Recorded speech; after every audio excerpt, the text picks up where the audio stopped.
নিঃশব্দে কষ্টে পুষে রাখা মানুষ আমরা। প্রতিদিন একটু একটু করে নিজের ভেতর মরতে থাকা। যে মানুষটা এই নিঃশব্দ মৃত্যু দেখতে পায় না, অনুভব করে না, তার জন্য তাজা ফুলের তোড়া সাজিয়ে রাখার আর কোনো মানে হয় না। আমি যদি হঠাৎ হারিয়ে যাই আর সে শুধু উহ বলো অন্য গল্পে মিশে যেতে পারে, তাহলে বুঝতে হবে আমি ছিলাম শুধু তার দিনপঞ্জির একটা পাতার মতো, ছিঁড়ে ফেলে দিলেই চলে। ভালোবাসা মানে শুধু বলা নয়, বোঝা।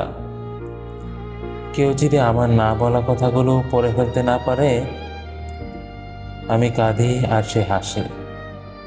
এই ব্যবধানটাই প্রমাণ করে সে আমার দুনিয়ার হলেও আমি তার দুনিয়ায় ছিলাম না। কেউ হয়তো থাকে পাশে, কিন্তু পাশে থাকাটা তো শুধু শরীরের নয়, মনে মন ছুঁয়ে না গেলে সমস্ত উপস্থিতি বৃথা। আর যে ছিলই না হৃদয়ে, তাকে আমার ভাবাটাই হয়তো আমার সবচেয়ে বড় ভুল ছিল।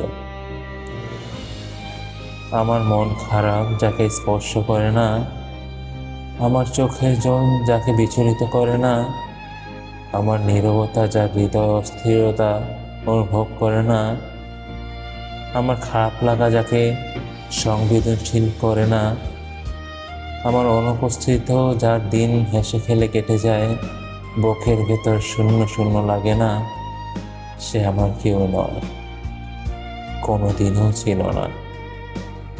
লিখেছেন আরিফ হোসেন।